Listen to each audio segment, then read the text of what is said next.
So kia ora everyone. Yeah, I'm just going to move into sharing the screen and sharing the slides, and we'll be away.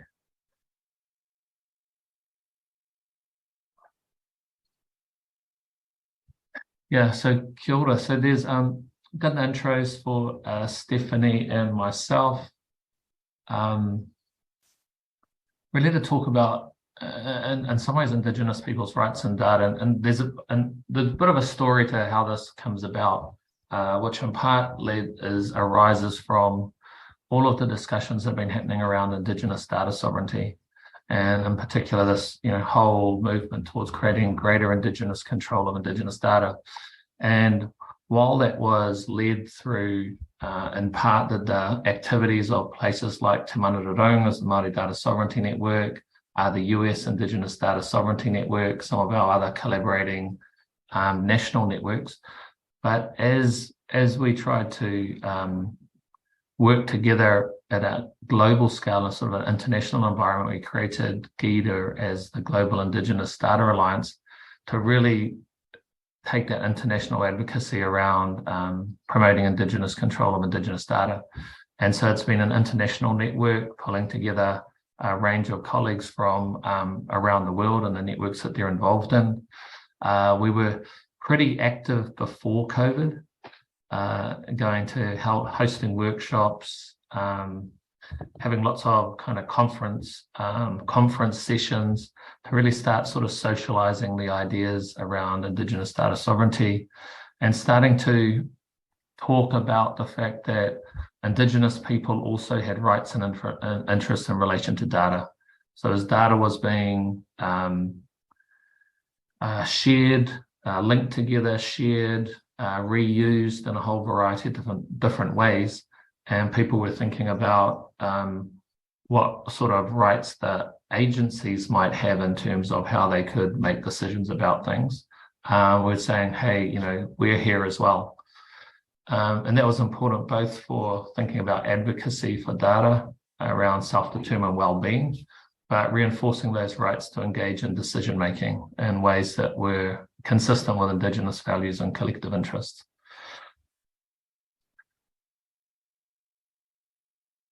So, Steph. Oh. Sure. So we'll begin by talking about the fact that as Indigenous peoples, we have always been data experts. We've utilized our knowledge systems, which have been informed by inquiry over time, lasting generations and into the future.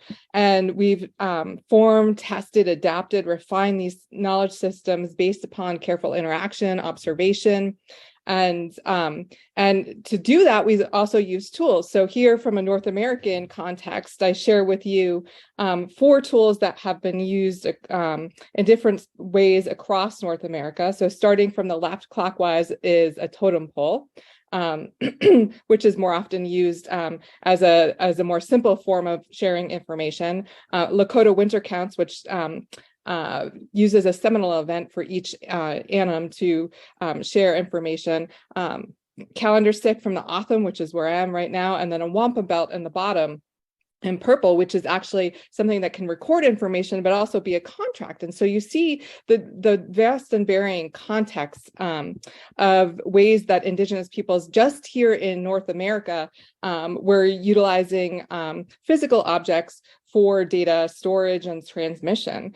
However, a shared experience, especially within settler colonial states, is that by and large, there's been efforts to compromise and kill and suppress or co-opt our knowledge systems. So next slide, Maui.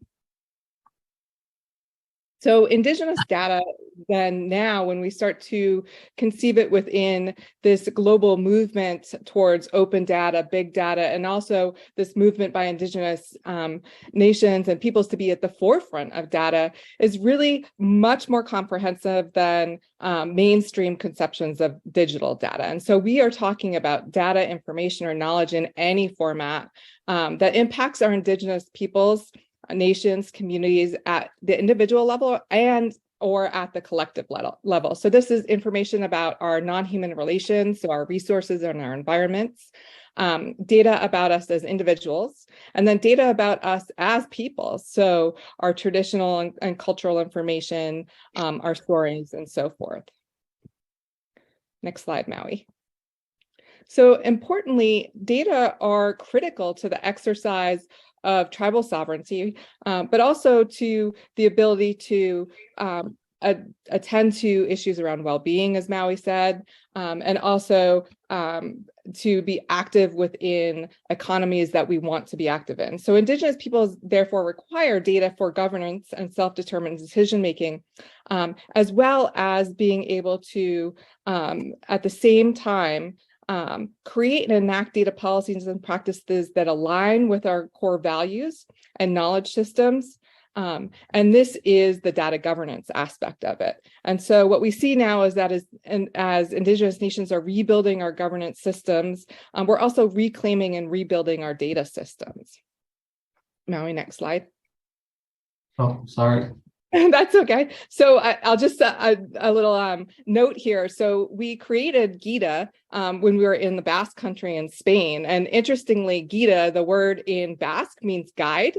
And I like to think a lot about how the work that we do at GIDA provides this kind of high-level guide to interacting with communities. So that very on-the-ground experience of where Indigenous data sovereignty is at its core. It is place, peoples, and context specific. And so what we've been doing at GIDA is promoting Indigenous data sovereignty and Indigenous data governance through publications, promoting regional, national, and local frameworks. So really giving that guide to move to this community engagement and community-led data practices.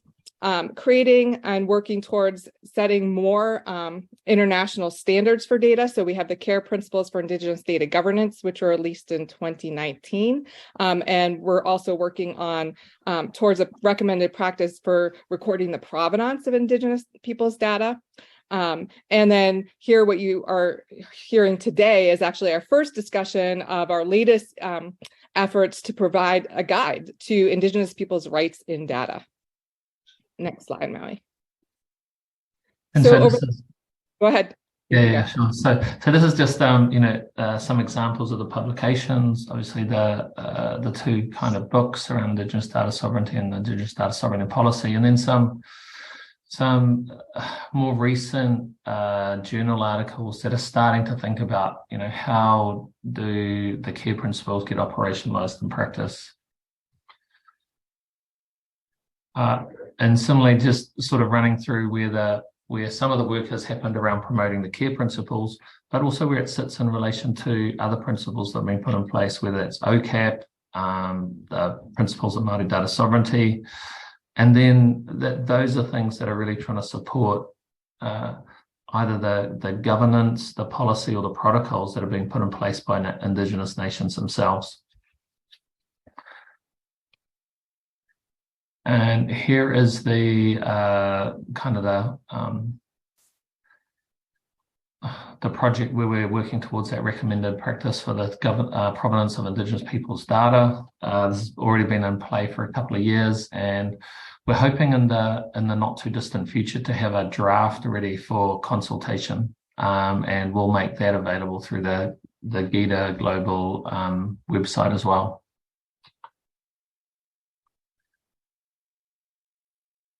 And so as we sort of head into this discussion around rights and interests, one of the things we we'll hear a lot of people talking about in the context of Indigenous data sovereignty are our rights. What are our rights?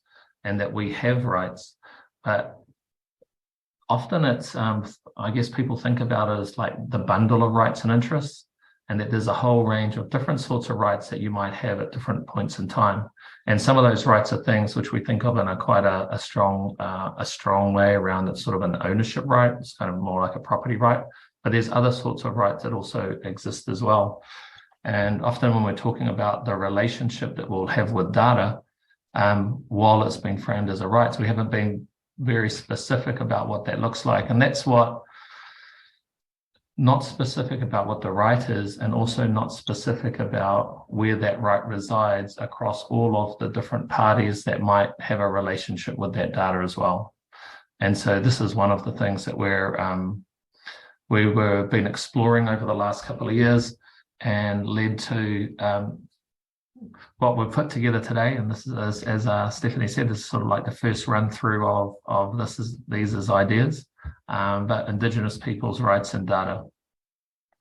And it was being put together primarily through the Collaboratory for Indigenous Data Governance, which is a group and a network which Stephanie is responsible for, and then some of the colleagues at Te Matapuning or Te Kotahi as well. And then there's been sort of got input more broadly across the wider GIDA network.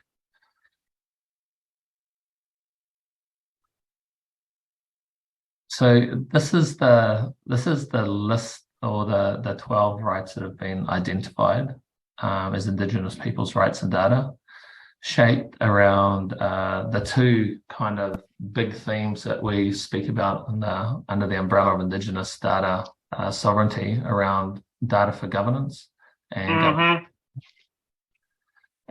we'll they're all here, and we'll go through each of them in order and give a little bit of a description about what we're thinking about.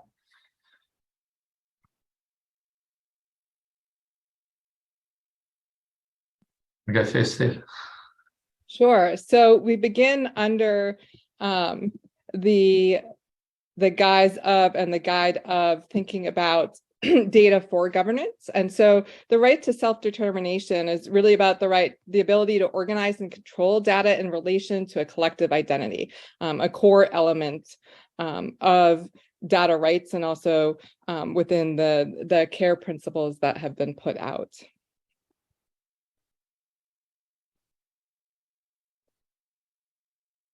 The next right we've been talking about is the right to possess.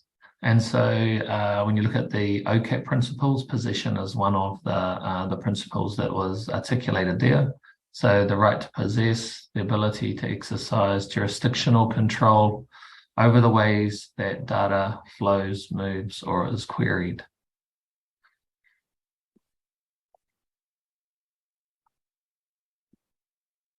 So we talk a lot about access to data, particularly for governance purposes, but importantly, what drives that is the right to use data. So the ability of individuals and our collectives to use data for our own purposes. So that's data that we both collect, but that exists elsewhere and is necessary for our ability to inform our governance practices. And so the next right being articulated is the right to consent. So, the importance of free, prior, informed consent in a whole range of areas. Certainly consent is something which is talked about a lot in relation to health information, but accessing other data as well. So the right to consent is the expression of digital autonomy and the ability to assess risks and accept potential harms.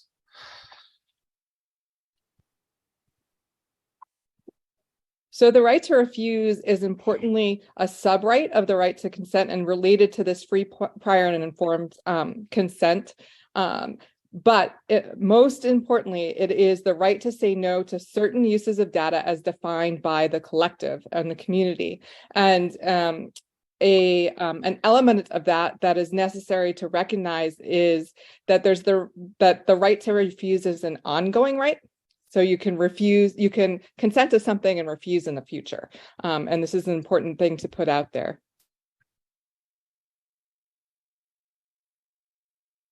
The next right is the right to reclaim. So as the right to reclaim, retain, and preserve data labels, and data outputs that reflect Indigenous identities, cultures, and relationships to the land. So I think this is, important in the context of a lot of information that's been collected from Indigenous territories over time, but has been either mislabeled, misrecorded, didn't have all the right sort of information associated by the people that were doing the work at that work historically. And so the ability to kind of reclaim reclaim and re-identify their relationships with that material is important. So those were the 6 rights that have been associated with data for governance. And then the governance of data, or the ones that have sort of been aligned in that way, then sit here. So the right to govern is concerned with the right to participate in the development and implementation of protocols and in decisions about access to data. And as you can see, it is by definition related to governance. And the important pieces here, I think, when I think about this right, are how it links to some of the other rights related to both data for governance and governance of data. And so it is an important element to be able to recognize it and implement in order to support the right to self-determination, to support the right to benefit, for example, and others. So it's important to build relationships that support the development of governance within communities, and also allow the adoption and implementation of those government's efforts outside of communities as well in relation to their data. So the next right that's described here is the right to define. The right to define life waves of knowing and being included, including how they are represented in data. So, the ability to I think, one of our colleagues, Maggie Walters in Australia, talks about the 5 Ds, the way in which data is used to describe deficit, all the sorts of deficit and disadvantages. And it's not a very kind of strengths-based approach to how we define ourselves and use data to define ourselves. And so this sort of right around being able to define yourselves in ways that make sense to you is an important one. So the right to privacy extends not only to individuals, but also to the protection of collective identities and interests from undue attention, also including the possibility of requesting erasure into the future. And so it involves the right to determine when and how outside interactions and use of data interferes with privacy at the most basic level.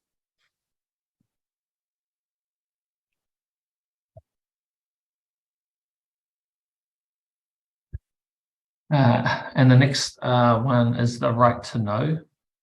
So the ability to track the storage, use, and reuse of data and who has had access to them. Right to know is one of those things that's in lots of ways about transparency in relation to what's being done with data about you. And I think it's something that is, we know that there's lots of places where information is being used that we've shared in some kind of way, and knowing what's happening with that is an important part of then deciding or making decisions about where it could go or where you might say it shouldn't go.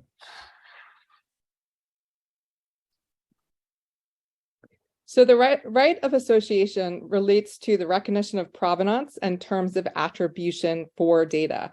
Here we begin to think about metadata, or the data about data, so the story about our data, and how we maintain relationships within these digital environments.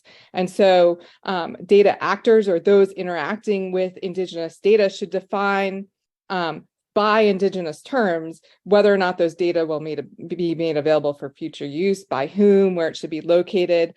These are all components of metadata. And the other piece of this is that data should be stored with this appropriate metadata to allow for access and governance ongoing into the future by Indigenous communities when necessary. And then the final right that's been articulated here is the right to benefit, which seems pretty straightforward: the opportunity to benefit from the use of data and equitable benefit sharing from derivatives of data.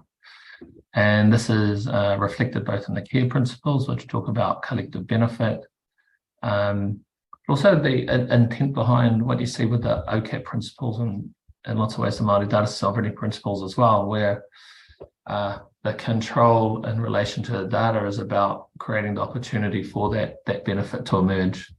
And so this is sits here as the final one of the 12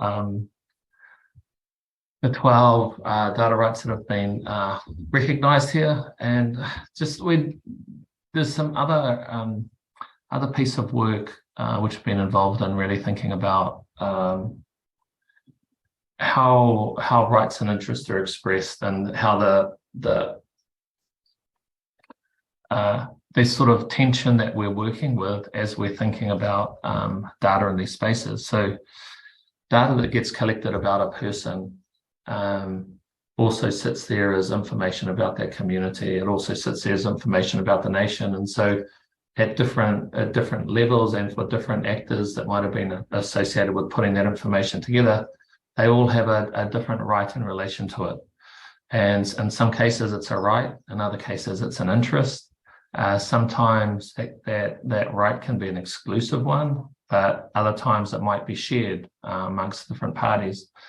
And to think about what it means for the individual, but also increasingly we're asking the question about where does this sit in relation to collectives as well. And so there's sort of dynamic tensions that are operating as we think about these issues of is the right an ownership one, or is it a control one? And so ownership sits in a particular way in terms of intellectual property, and that might sit there for copyright or other things. But often we want to say, to what degree can we have some control over how that's being used? And ownership is one way of exerting control, but there's also others. There's these sort of discussions too about where does consent sit in relation to individuals, and how that gets balanced about the governance responsibilities that might sit with collectives. Not that one is necessarily operating over the other, but how do they operate in relationship to each other?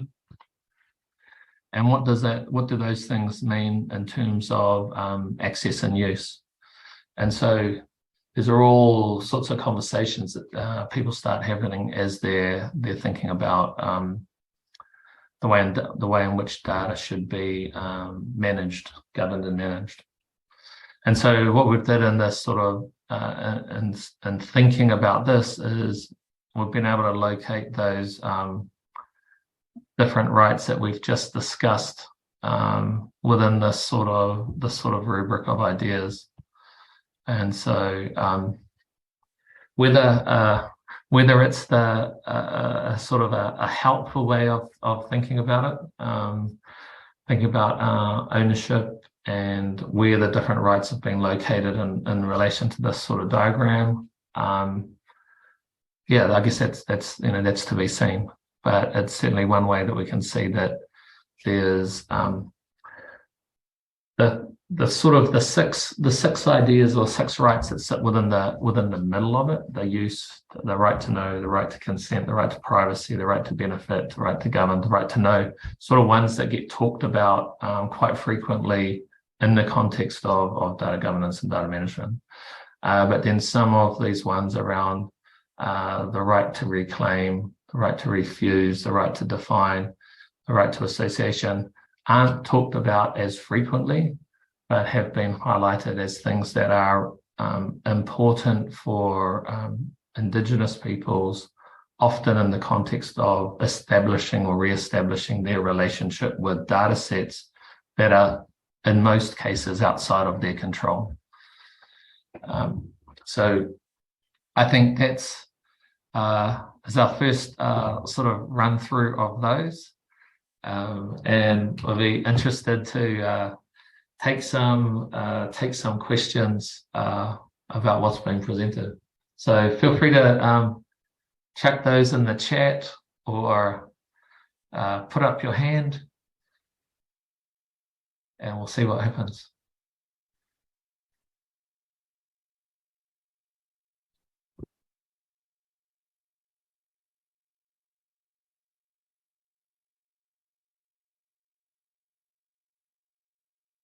Anyone game enough? Or is Natalie going to have to ask me a question?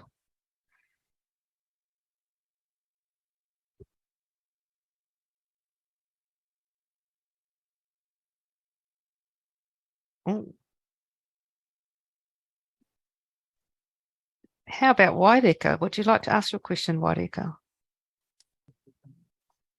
Kia ora. Oh, where's my thing? Kia ora. Kia ora tātou. Yeah, really, really cool. I don't know a lot about data sovereignty. I've just come into a new role that, where I'm now responsible for equitable outcomes for Akonga Māori and Pacific and Aotearoa, because I work at NZQA. And some things that you said I haven't really considered before, and now I'm going to get to my question. So with the increase of that sovereignty, self-determination, and the ability to refuse, like, how do we ensure that our data is still, like, I'm not saying that it necessarily goes through a pathway where it's can be completely trusted right now, but how do we ensure that our data, that we're getting a good picture to be able to plan for the future? Does that make sense? Steph, that looks like a question for you.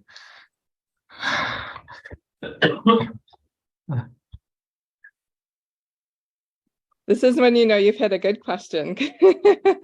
Matt, this is our way of saying, give me a moment to think. Maui, I'm keen to hear you start. I've had the moment. Yeah. So look, I think this is there's that kind of challenge. So often we're talking about instances where we don't feel like we have enough information and enough data, and there's sort of like gaps in where that sits. And so, you are in a situation where we're wanting to do more activities that give us a richer picture of what we think is important to look at. And that seems at odds at times with allowing people the ability to say, you can't fill that gap. And whether that's as individuals or whether that's as groups, whether that group is, say, like the provider that is running the services, or whether it's maybe the kind of the hapu or the iwi sort of entity itself, that there's some control that they would have an ability to refuse access to that data. I think what we're trying to get to is not every actor has all the same rights. And so for an individual, when is the right time that they can say no? And when is actually the time that they can't? So if it gets sort of just thrown into, hey, everything is on the basis of a consent, and if you don't consent, then it's not there. Well, we know that that's not actually the case of how these things operate.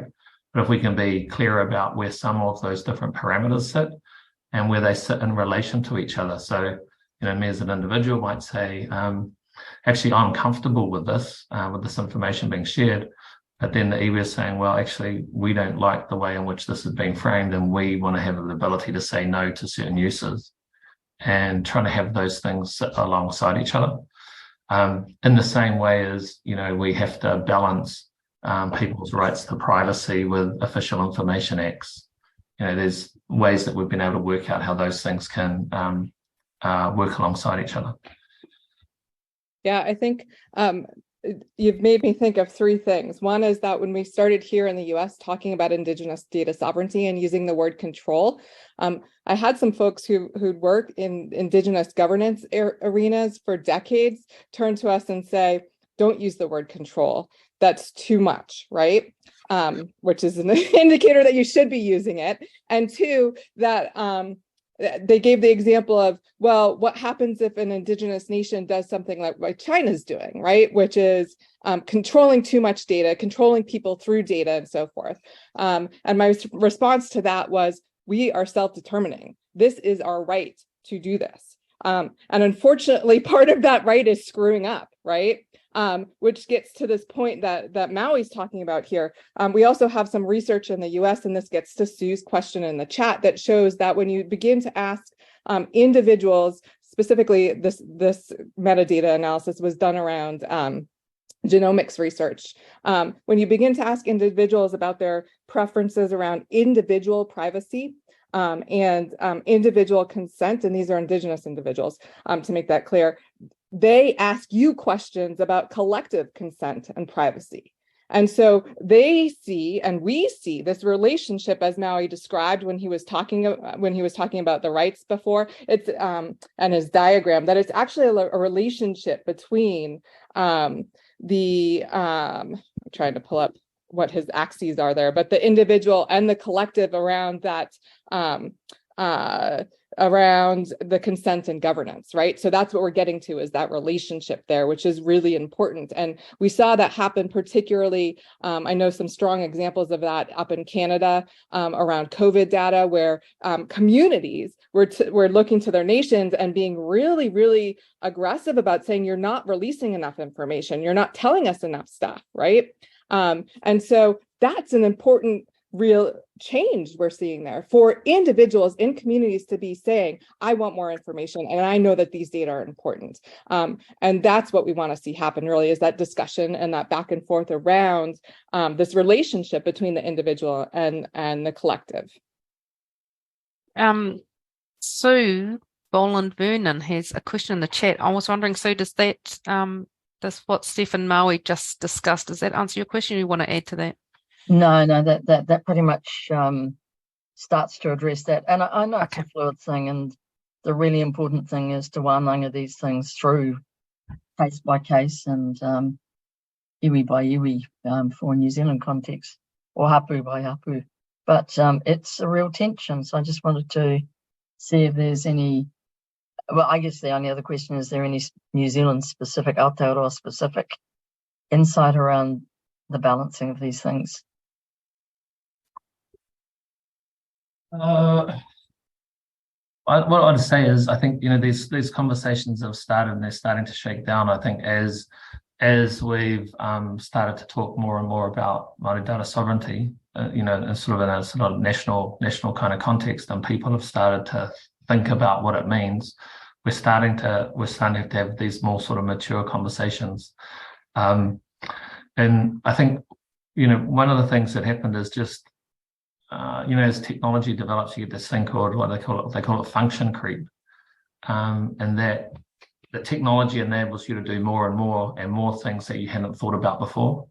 And so some of the ways in which we think about privacy, or we think about consent as being the thing that keeps us safe, but it's actually there's so many sorts of unspecified future uses that are in place now, or other uses that come about, that consent isn't something which you can do on a regular basis. And there might be particular instances where it is appropriate, and you say, actually, you need to go back and ask for every single use of this information because it's so sensitive. But there'll be lots of other places where that's it doesn't make sense to do that. And so, I think there's times where if you can't have the individual consent sitting there, then it should be the stronger forms of governance, whatever they end up looking like. It's about someone taking responsibility for the decision that gets made about this use being okay. And if you don't have something formal in place, what happens is people just make those decisions by default. And I think that's the bit which is a little bit, I don't know if it's slippery slope, but there's a sort of a lack of accountability, or there's a sort of a lack of accountability that happens around that, which you can address if you have more formal discussions in place. Now, those networks, and it'll be interesting. I'm really interested to see whether iwi leaders group get to with their Māori data governance project that they're working through with the Crown. Kind of setting up sort of frameworks for thinking about what better or more appropriate approaches towards Māori governance look like. And that will, likely have to have a sort of a range of different ways of dealing with situations, just because that's the context of data and information.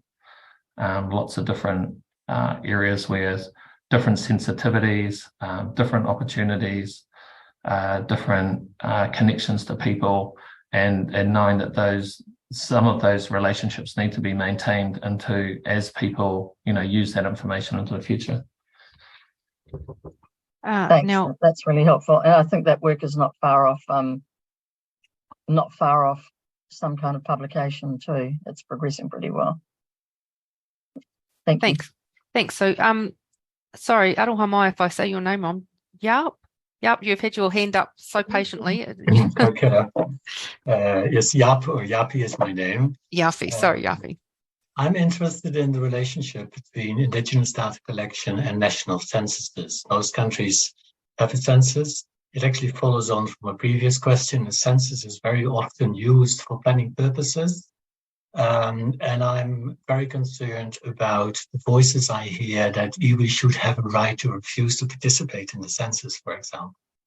Now, we already know that census often underrepresents Indigenous people, yet the census is used to allocate funding. For example, for the old district health boards, the money was allocated on the basis of the census data. So how can we balance out, on the one hand, those rights that are very, very important indeed for the iwi, but on the other hand, to be able to build up a comprehensive picture of the population on which a lot of funding decisions are being made that immediately benefit potentially the Indigenous people. So it's the relationship between the census and Indigenous data collection. How does the panel see that? I'm trying to look through the list of participants to find out if there's someone else better to answer this question. Well, I could put him on the spot. I noticed that Len Cook, who is a previous government statistician, was among the audience. Len, am I putting you too much on the spot here? No, I can offer a comment. One is, I think we underestimate the constitutional importance of the census as a distinct way of being recognised by the state just as a right to vote. And I think one of the things we have to be very wary about is seeing it just another data source that we integrate and tie in with other information. That's my view. I'm not sure it's quite fashionable at the moment, but it very much fits the American model of the census being part of its constitution. And I think that ensuring that you get the highest possible response rates. When we introduced iwi data in the census, for example, in 1991, we only gave reports to individual iwi. We decided we would not see those reports, didn't see Statistics New Zealanders analysing separately or comparing iwi. And in 1996, the Maori Stats Forum again firmed that up, and also, of course, introduced a bilingual census form. And I think in some ways the census has to be seen as just really special. So that's my humble view. So I'll make my disclosure.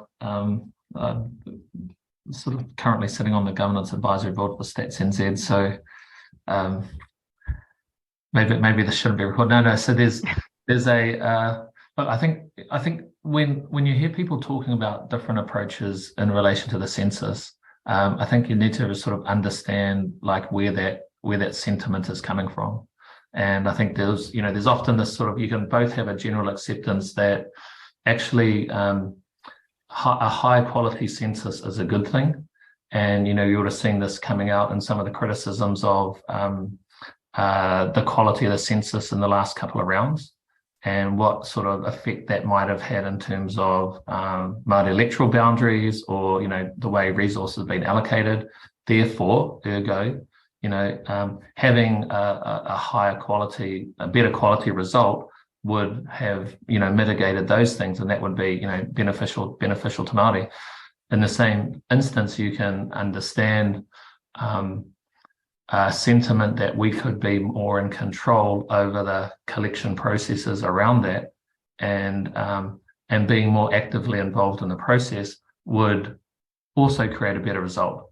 But that might also lead to a different sort of conversation about how that data is looked after and managed. And we see with the iwi chairs and the creation of Te Whata and the way that represents the same set of data in a different ways, aligned particularly to iwi. So I don't think these things are always necessarily at odds with each other.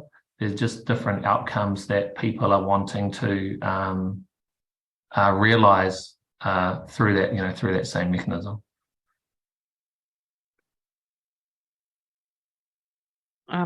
Pip has just put something in the chat for everybody if they want to look at Te Mana Whakatipu. Did you want to quickly talk to that, Pip, or you? Okay. Sure, yeah, just so like Maui said, Te Kaupia Raraunga, there's a work initiative called Te Mana Whakatepu, which is where I guess 3 different iwi in the rohe are actually looking at pilot programs for the 2023 census about, I think, very similar to what GIDA said about rolling out census in their community. So yeah, I guess there is some work being done on that. Robert, you've got your hand up. Were you going to add to this topic, or you've got a new question? Oh, you're muted. Typical Zoom. No, I've got several mute options. I can add just a more provocative thought here around the census one, and then I've got some other unrelated questions.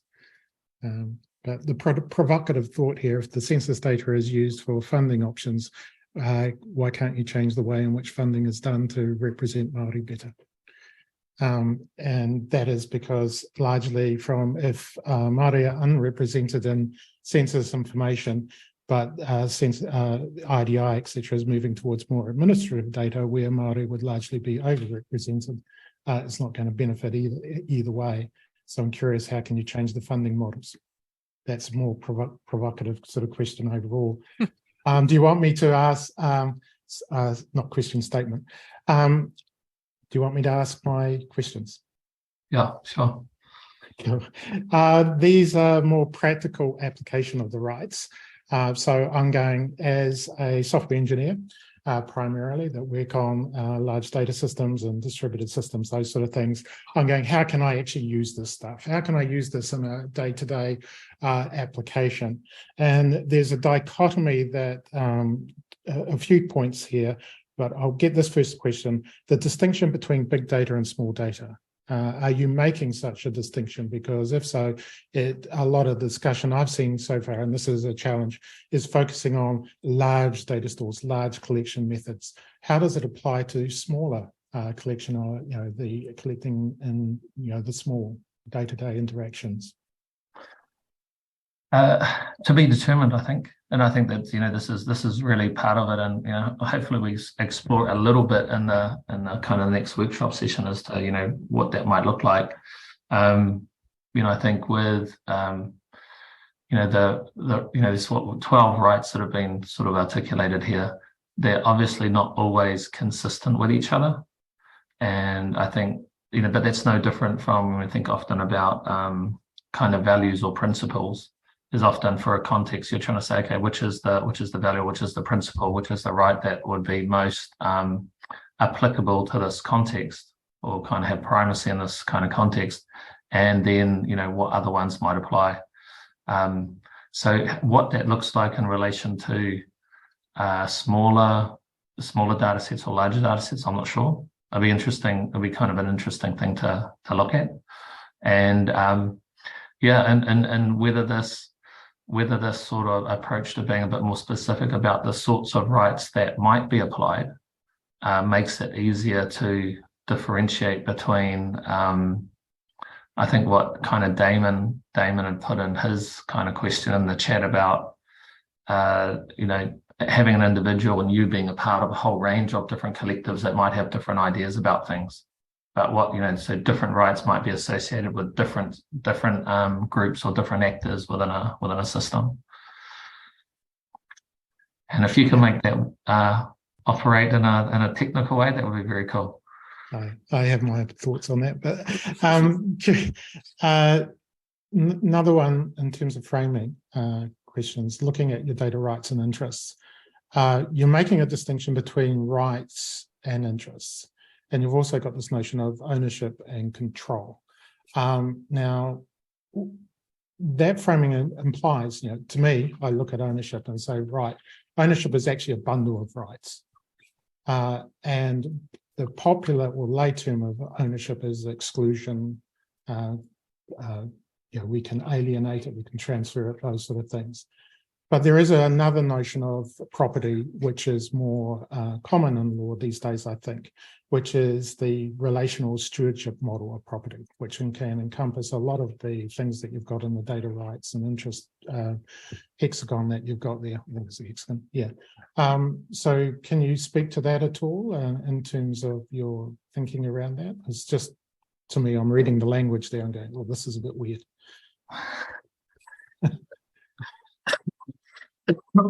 Hi. Yeah, so there's, I think there has been a little bit in the conversation as people have started to talk about rights and interests. There's often see the right as being a stronger expression than the interest, rather than just saying like, here's an action that could be taken. Here's an action that you might be able to do or not do. And I think if you look at those rights, a lot of them are saying, okay, you can governance is an action, knowing what's going on is an action, defining is an action. So there's sort of different actions that can take place in relation to it. Now, I think the rights language, people often default to a sort of a property as being a way of, what would you call it, being able to enforce the right. Because we're familiar with property, it's the enforceability of the thing that is, I think, what people are looking for as we're trying, particularly as we're trying to ensure that we're a part of the system. I think when you have that, when you have that sort of property right, it's not so much that you own it, but that you can use it. And so that's what we see, I think, in a lot of the big data space and a lot of the data being pushed into open spaces, where actually it's sort of stripping ownership from the equation. And that there's things are being licensed, whether it's through Creative Commons or whatever else, so that it can just be used freely. And that's not I think that's also not an outcome which a lot of communities have felt comfortable with, because it feels like it just opens the door to misappropriation. So I don't think, I think, maybe there's better ways of sort of languaging those sorts of ideas. But I think that was, some of the sort of the underpinning kind of thoughts around how people generally think about these things, within which, and it just happened, these were actually started as separate projects, but they seem to overlap because they're grappling with similar sorts of issues around, whether things are exclusive or whether they're shared, what is the right model? And I think, what you're talking about with some of those different models of property ownership, I think those are some of the things that need to come forward to inform a different way of thinking about how these things could be captured, because they don't sit nicely together with some of the sort of existing frames. So just one more in this context. I could go on about this in lots of different areas, but just another framing aspect, this notion of big versus small. Just going through what you've got here and some of the other stuff, there seems to be an overriding emphasis on the notion of data is stored, whereas the predominant implication of data is when it gets used, i.e. flows through lots of different systems. Yet the orientation seems to be more around storing something somewhere in a pātaka, those sort of things. So I'm curious about that. Your framing where you're going through this. Are you thinking about it as something that's stored or something that's flowing through a whole lot of different systems?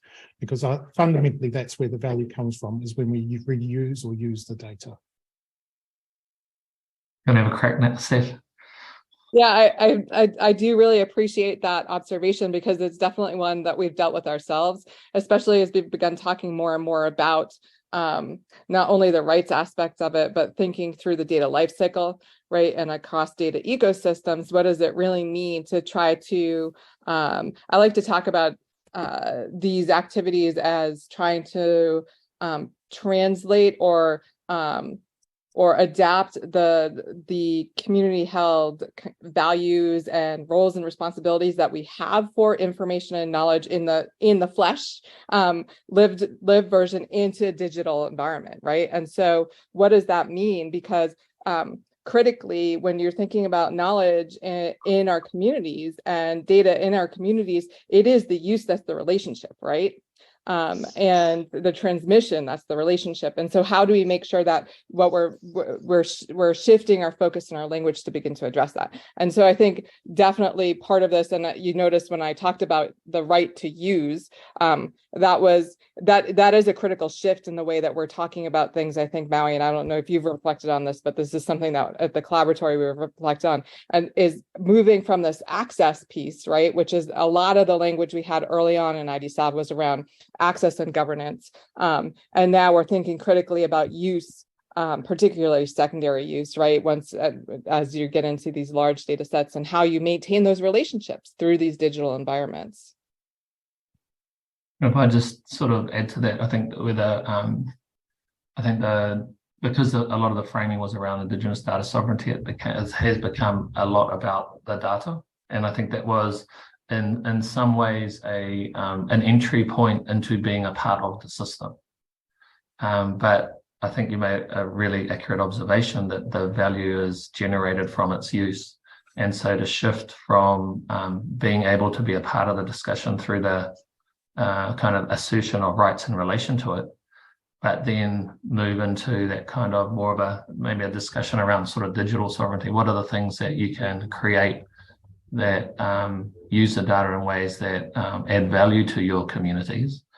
I think is where that is in lots of ways the next part of the conversation. And that's what we've been, certainly thinking about in the Tikanga Technology Project is, how to move, how you start moving conversations in that sort of direction. The other point I'd make around that too is that it's kind of a couple of things. A lot of the rights are about in what ways can you maintain some accountability, and maintaining accountability in others is by nature often a little bit more sort of I don't know what to describe, protective or wanting to control things in a different sort of way. And if I think about sort of conversations, we used to do this sort of mana motuhake paper, and Pautimura was kind of one of the other sort of tutors in that, and he goes, when you're in charge, you don't talk about mana motuhake. You talk about mana because you just have the ability to do things. You only talk about mana motuhake when there's someone over the top of you and you're trying to kind of push them out of the way. And so I think it's the same sort of thing here. When we're in a position where we feel like we have a lot more control in relation to the data which we're doing, we'll have a much more open way of thinking the use of it as the thing that generates value for where we want to end up.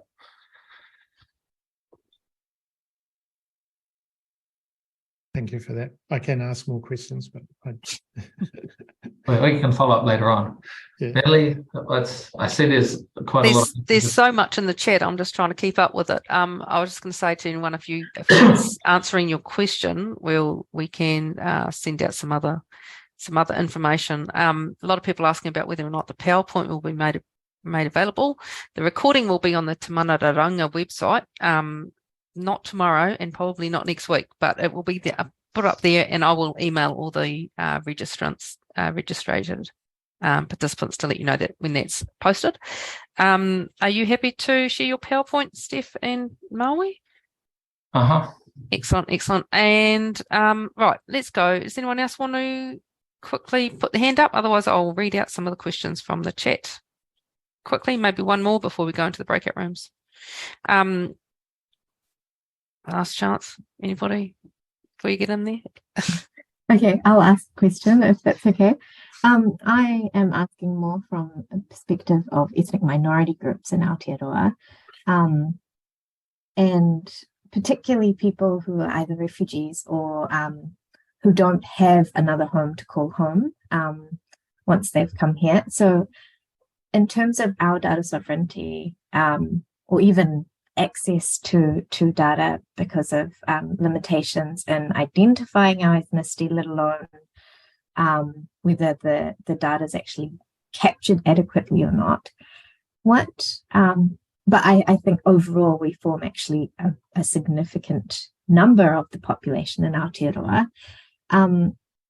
What do you think will be some possibilities in the future for ethnic minority groups, given the work that you're doing for Indigenous data, to be able to improve our data reporting? Because I think where I'm coming from is from the point of view of particularly populations who have undergone, say, famine in their ancestral groups, and so therefore have a higher rate of, say, metabolic disease amongst descendant populations, and they're literally falling through the cracks of the health system because of that inadequacy in data capture. Stephanie, you want to?